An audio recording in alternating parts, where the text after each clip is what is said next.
pues sí les decía, ¿no? Que la siguiente sesión del lunes estaremos programando que hagan un pequeño discurso, en este caso de unos 3 minutos, y les comentaba que, bueno, existía la posibilidad que ustedes eligieran entre los distintos tipos de discurso que en algún momento dado vimos. Sí, vamos a compartir por acá pantalla.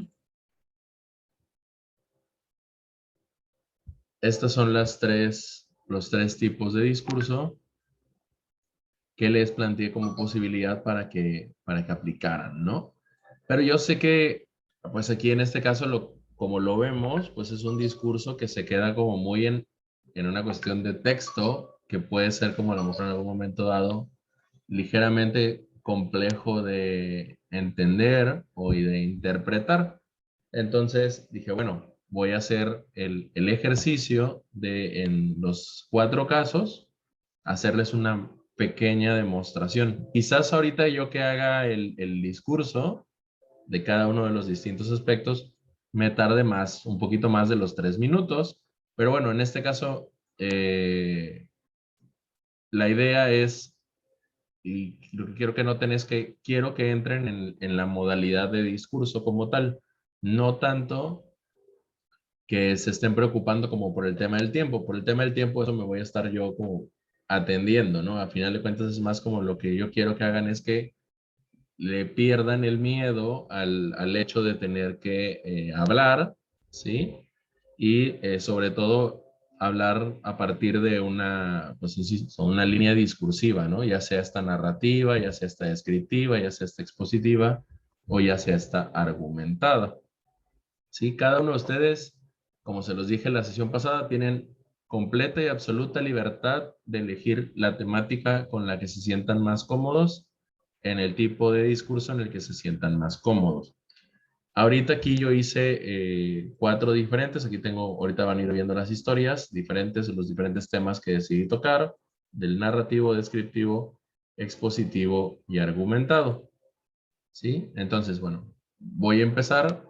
Insisto, en este caso, yo voy a tratar de usar los 4. No me voy a preocupar específicamente por el tiempo. Seguramente me voy a tardar más de 3 minutos, pero en el caso de ustedes va a estar condicionado a que sean los 3 minutos. ¿Sí? Si ya se están alargando de más, pues probablemente les cortaré y ya nada más les daré chance a lo mejor de cerrar un punto, el punto en el que estén hablando, si a lo mejor si están narrando una historia o están haciendo algo, pues a lo mejor queremos terminar de saber qué fue lo que estaba pasando o cuál fue su reflexión y demás, ¿no? A lo mejor hay una preguntita, pero en el sentido de que nos terminen de contar qué onda y no una pregunta orientada como a ver si sabes del tema o no, ¿ok?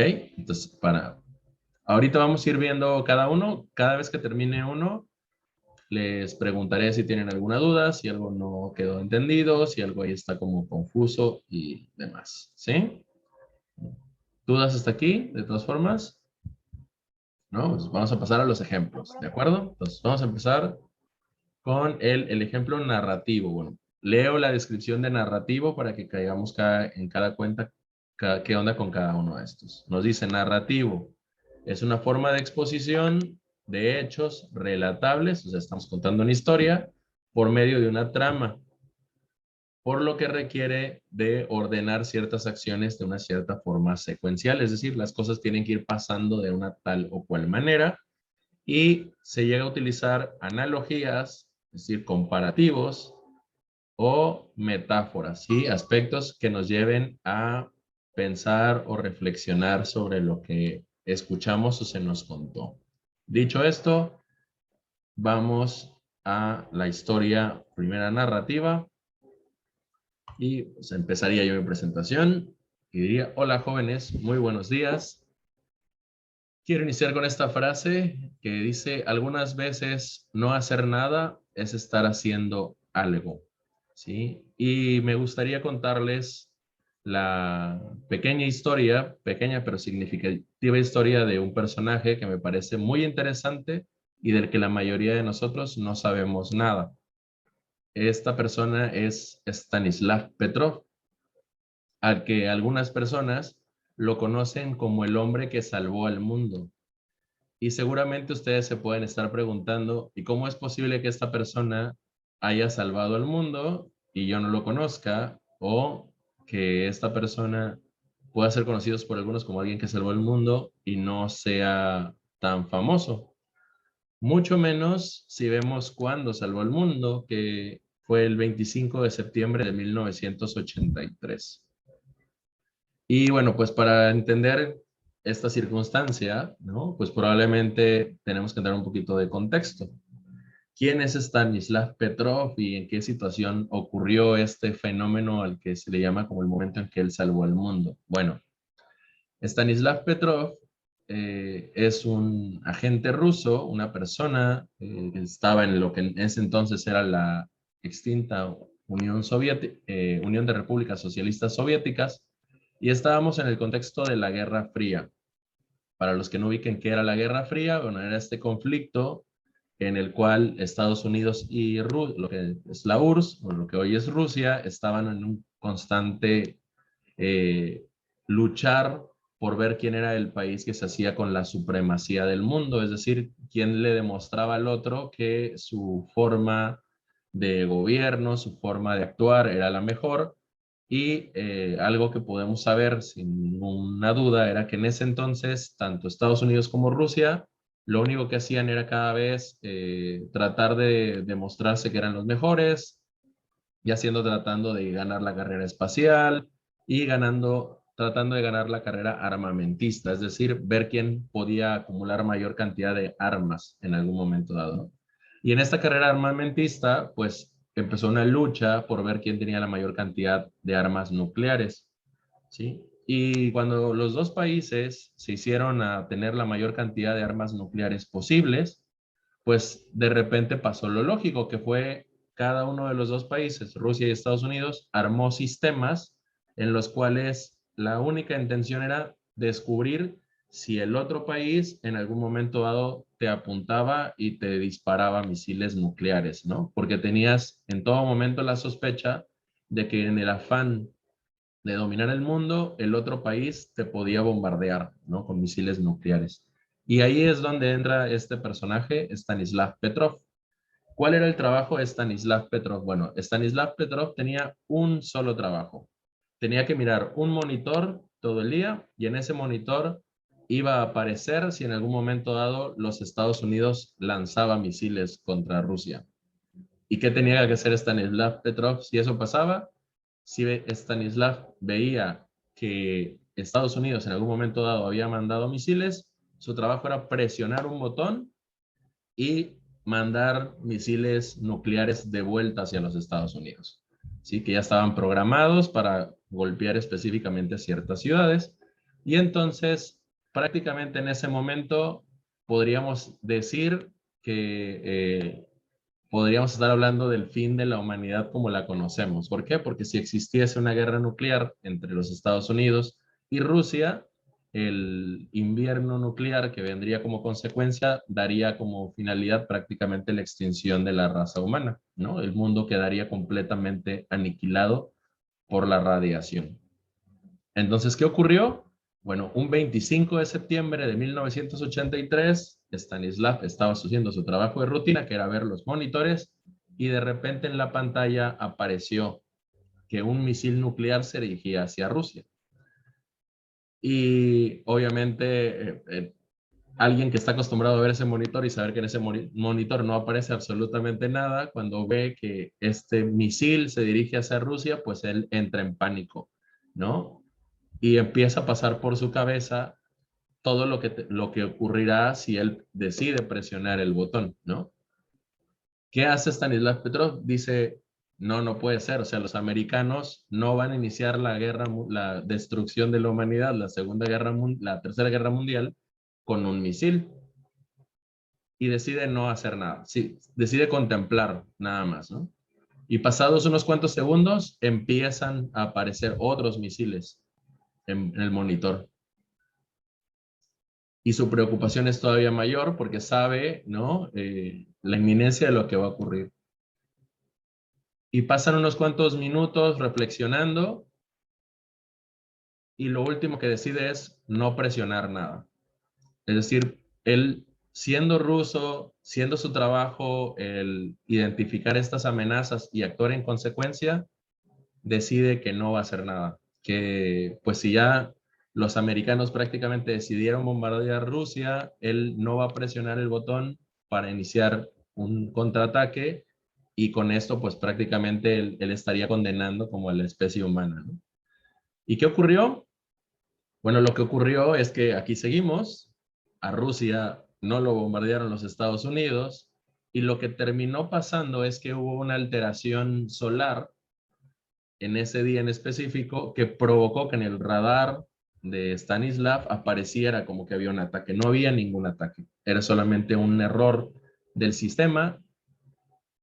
Stanislav termina ese día y reporta lo que ocurrió a sus superiores y deciden quitarlo de su puesto de trabajo porque él no había cumplido con su misión, no había cumplido con su indicación como tal, ¿no? Y él originalmente podrían pensar ustedes, bueno, ¿y por qué no reportó a sus jefes lo que estaba pasando en el momento?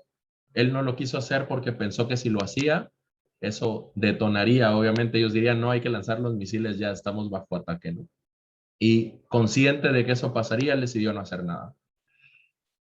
Entonces, ¿qué pasa con Stanislav Petrov? Bueno, ya para concluir, tenemos un personaje que para algunos es considerado un héroe porque de alguna forma evitó una apocalipsis nuclear, pero por otras personas es considerado un traidor o alguien que simplemente no hizo nada, una persona que tenía un trabajo, una misión que hacer y desobedeció esa misión como tal. Si es un héroe o es una persona común y corriente, bueno, eso ya se lo dejo a ustedes. Cada uno reflexionará qué piensa sobre este personaje, pero a final de cuentas, mi intención era simple y sencillamente que conocieran a Stanislav Petrov, el hombre que salvó al mundo. ¿Ok? Fin de mi participación. No sé cuánto tiempo me tardé, pero bueno, esa es la historia de este individuo.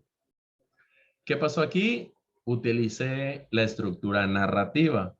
Les fui contando, les hablé un poco de él, les hablé de la Guerra Fría, de las circunstancias que pasaron y a lo que en algún momento dado llegamos, ¿ok? Con respecto de él. Ya, yo ya no lo mencioné, pero aquí, como pueden ver en la imagen, al pasar de los años, a final de cuentas se le terminó reconociendo y se le dio un reconocimiento como ciudadano, el reconocimiento del ciudadano del mundo, ¿no? Por haber sido como tal el hombre que de alguna forma con su inacción terminó provocando que por acá sigamos platicando nosotros, ¿ok? ¿Dudas, comentarios, opiniones respecto de esta explicación narrativa? No, profe. No, ¿Todo profe. claro? Sí, en este caso, como ven, es prácticamente la narración o el contar una historia, ¿sí? En este caso, cualquiera que ustedes consideren interesante, eso caería en la estructura narrativa. Vale, vamos con la siguiente entonces, si no hay dudas. La segunda que tenemos es la de tipo descriptivo, ¿sí? Que va a estar centrado en la explicación de una cierta realidad a través de las características de algo o de alguien. Debes tener conocimiento amplio de las características o propiedades de dicha persona, objeto, lugar o situación. Es decir, vamos a describir un lugar, ¿ok? O una persona, o un objeto, o una situación. ¿Sí? Esa es y pues obviamente al hacerlo, lo ideal es que vamos a mencionar como las características de esto, de la persona, del objeto, del lugar o de la situación. ¿De qué cosa puedo saber más? Que, bueno, pues en este caso, para el ejemplo descriptivo, he decidido utilizar mi hermosa y maravilloso, bellísimo, chulísimo Veracruz, ¿ok? En este caso, pensás que voy a hacer una cuestión descriptiva de Veracruz, ¿no? Y aquí tenemos la frase, bueno, porque van a decir, ¿por qué estoy usando frases al inicio? Bueno, si recuerdan las partes de preparación de un discurso, se recomienda utilizar una frase para abrir. Y la frase aquí sería, ¿no? Ya lo dijo el Santo Papa y lo doy con voz en cuello, que sola Veracruz es bello, ¿no? Y es por si no lo sabían, un dicho popular, porque en realidad el Papa nunca hizo manifiesta esa expresión particularmente hablando. Además que, de hecho, es un verso que lleva jitomatazo para Jalapa, porque la frase original es, ya lo dijo el Santo Papa y lo dijo voz en cuello, que Jalapa, solo Veracruz es bello, ¿ok? Hay una expresión ahí, el CHSM Jalapa, es lo que hay en esa expresión normalmente. Así que evidentemente eso no lo dijo el Papa. Y bueno, en cuanto a la descripción como tal, sí, en este caso, bueno, quiero mencionar o recalcar que Veracruz me parece como de esos lugares en particular a los que no les ha hecho justicia, dirían por ahí, la revolución. Es decir, es un lugar que tenemos plenamente identificado como prácticamente el que le da inicio a la colonización y a la, pues sí, a la conjunción de culturas entre la española y la mexicana, ¿no? En este caso, pues obviamente fue el primer lugar en donde se desembarca Cortés, dando inicio a todo el proceso de conquista, siendo este el primer municipio, ¿no? Instalado de México y de América continental. Me parece que no ha terminado de ser como la ciudad que debería para ese contexto, ¿no?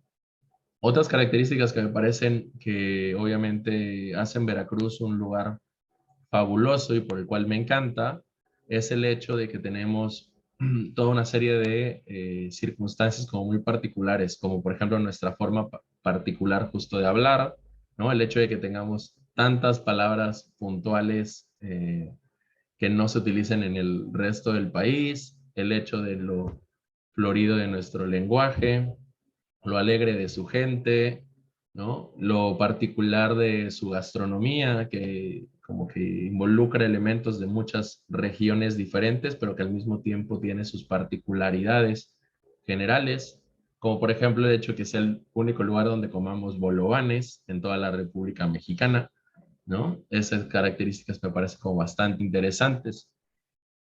El hecho de tener nuestras tradiciones como muy puntuales, como nuestros tipos de vestimenta, bailables y demás, ¿no? El hecho de ser reconocidos como por todo el país como un lugar siempre alegre, receptivo a las personas. Sin embargo, fuera de esos contrastes de cosas como tan llamativas, tenemos elementos donde pues no nos hemos terminado de convertir como una gran urbe, ¿no? Y esto puede tener elementos positivos y negativos. O sea, por un lado, pues no terminamos de subir contaminación, smog, tráficos realmente excesivos. eh, Sin embargo, pues la realidad es que también, ¿no? Esa circunstancia de no ser completamente una ciudad tan grande, pues ha reducido el progreso de la misma, ¿no? Y así es así como de repente en otros lugares, pues podemos llevar un mayor desarrollo económico en todos los sentidos. Aunque tengo que reconocer que quizás eso mismo ha permitido que todavía en la ciudad de Veracruz, pues la gente todavía sea tan amable, ¿no? Sea muy receptiva a los visitantes. Siempre que preguntes alguna información, va a haber alguien como dispuesto a darte una respuesta, a darte un buen trato, ¿no? Mientras que en ciudades mucho más grandes la gente es como muy distante, ¿no? Hay poca preocupación por el prójimo, por los demás, cosas que en Veracruz definitivamente no ocurren, ¿no? Y bueno, pues ya para terminar como mi descripción de lo que me gusta de Veracruz, ¿no? Pues obviamente hay como circunstancias muy específicas, como el calor de su gente, pero de lo que no me gusta definitivamente pues es el calor, ¿ok? Que es como sabemos, pues es terrible y lo padecemos prácticamente todo el año. Y bueno, pues con eso termino mi descripción de mi bello Veracruz, ¿ok? Y listo. En este caso, como pueden ver, estoy usando prácticamente una temática en particular y lo que hago es solamente ir haciendo una narrativa donde voy mencionando y describiendo como los distintos aspectos que me parecen interesantes, llamativos o particulares. Aquí, a diferencia de la anterior, que todavía puse como unos puntos en especial, aquí decidí no poner nada de eso, solamente puse imágenes que me servían a mí de apoyo para ir como retomando, sabiendo lo que quería yo comentar. Y en este caso, pues voy haciendo una descripción puntual de los distintos elementos, ¿sí? dudas en cuanto a cómo pueden utilizar el discurso descriptivo? No, profe. No, ¿No? profe. ¿Todo claro ahí también? Vale. Todo claro. Perfecto. Vamos a pasar al tercero, que en este caso tenemos el discurso expositivo. Nos dice por aquí, va a buscar incrementar el conocimiento del oyente sobre un tema en específico. Para ello se informa sobre determinados hechos o realidades y la intención es que para causar mayor interés se requiere que el receptor desconozca sobre el tema. Predomina el uso de la tercera persona y cierta terminología algo técnica. En este caso, idealmente para un discurso expositivo, tendríamos que justamente pues explicar un tema, ¿sí? Pero idealmente para que funcione bien, este tema tiene que resultar desconocido para la mayoría, ¿sí? Si queremos exponer sobre el ciclo del agua, pues usualmente pues va a resultar como muy aburrida la plática porque no es una temática que la mayoría pues ya domina. Aunque sí puedo hacerlo expositivo si planteo algo desde el ciclo del agua que la mayoría de la gente no conozca. En este caso no voy a hablar del ciclo del agua, quiero hacer la aclaración. Y en este sentido, la exposición pues justo, ¿no? Va a buscar hablar no desde nosotros, desde nuestra opinión personal, que fue algo que hice en lo descriptivo, sino simple y sencillamente plantear desde ¿no? Otra, o sea, como la explicación tal cual del fenómeno. Y que también se va a usar en algún momento dado cierta terminología técnica. Es decir, de hecho, incluso ahorita con la temática que van a ver ahorita, se van a dar cuenta que desde el título como tal o desde la explicación de los términos, ya estamos hablando de terminología técnica, de una situación que usualmente no estamos en mucho conocimiento respecto del tema, ¿no? Entonces, dicho eso, empiezo con la parte expositiva, ¿sí? En el discurso expositivo. Inicio igualmente con mi frase, en este caso, en medio de la dificultad reside la oportunidad, nos dice, o nos dijo en su momento, Albert Einstein. Y en este caso, aunque mencioné a Albert Einstein como referencia, no vamos a tocar un tema específicamente de ciencia, sino un tema vinculado a los negocios, ¿sí? Y en este caso estamos hablando de una terminología que se utiliza en el mundo del marketing o de la mercadotecnia, denominado los océanos rojos y los océanos azules. Y de acuerdo a la imagen que tienen aquí de un océano rojo y un océano azul, bueno, pues quizás puedan intuir o no a qué hace referencia cada uno de estos. ¿Qué es un océano rojo? Bueno, un océano rojo en el ámbito del marketing se refiere a un contexto de negocios en donde hay muchos competidores y están tantos competidores que esto termina provocando que en algún momento dado el océano, el mar se tiña de rojo. ¿En qué sentido?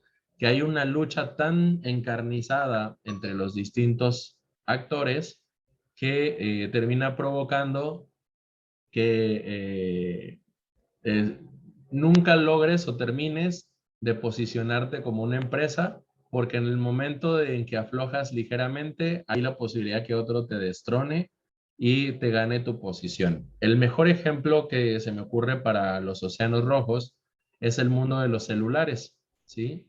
Teníamos marcas súper de prestigio y de reconocimiento como Nokia, como Motorola, como LG, y si las volteamos a ver hoy en día, prácticamente son marcas desaparecidas, que han sido avasalladas por iPhone, por Huawei, por Xiaomi o por Samsung, ¿sí? Y eso no quiere decir que estas marcas ya se van a quedar para siempre como las reinas de esta tecnología. Puede ser que más adelante otras compañías nuevas surjan o compañías que ya cayeron vuelvan a levantarse.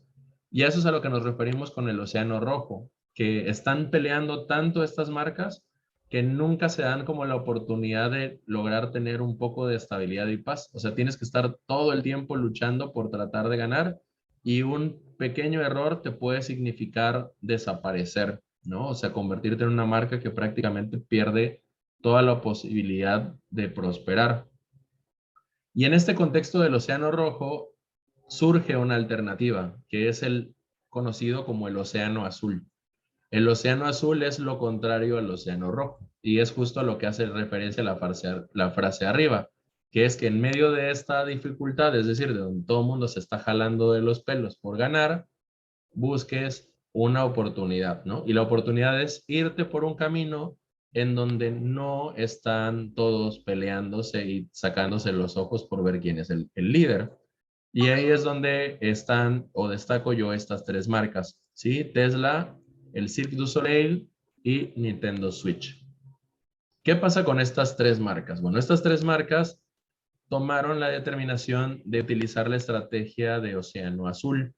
¿Qué es el Océano Azul? Es, sí voy a sacar un producto que compite en un mercado, pero lo que yo hago está tan diferenciado de los demás que prácticamente no compito con nadie, ¿sí? Es decir, Tesla hace automóviles y hay un montón de empresas que hacen automóviles, pero ninguna empresa hace automóviles como los hace Tesla, ¿sí? Son automóviles eléctricos con un sistema que permite prácticamente el manejo automático del vehículo, es decir, tú programas y el auto se maneja prácticamente solo con una detección de la calle, de los vehículos que están a su alrededor y demás, ¿no? Y con pues una carga eléctrica, ¿sí? Que de alguna manera pues permite que el vehículo no haga ruidos, que sea ambientalmente muy eficiente, ¿no? Y eso hace que muchas personas hayan dicho, ¿sabes qué? Pues es que este vehículo es muy distinto de los demás y pues yo voy a optar por uno de estos, ¿no? Entonces, esa es ahí como una forma en la que fue tan pionero Tesla con este tipo de autos que aunque otras marcas intentase sacar vehículos eléctricos, pues simple y sencillamente no le pueden competir por toda la experiencia que esta marca ya tiene como pionera en ese sentido. La otra marca que pongo aquí es el Cirque du Soleil, que es un circo, pero tiene la particularidad de ser muy diferente de los circos convencionales. ¿Sí? Es un circo VIP, podríamos decir, o sea, las gradas, los lugares en donde te sientas son muy cómodos, la ambientación es climatizada, no tienes que estar padeciendo calores, no usan animales y todos los shows tienen como una mezcla doble entre expresión teatral y pues la emoción de la propia actividad o dinámica como tal, que demuestra como los grandes alcances que el ser humano puede hacer en cuanto a expresión corporal y el desarrollo de técnicas y demás, ¿no? Entonces, ¿qué tenemos ahí con el Cirque du Soleil? Bueno, pues hay una cuestión que se separa por completo de los demás circos que tienen otro concepto muy diferente. Y tenemos al Nintendo Switch, que también, si bien es una consola, así como PlayStation y como Xbox, si revisamos los juegos de Nintendo Switch están como mucho más enfocados al público infantil, ¿ok?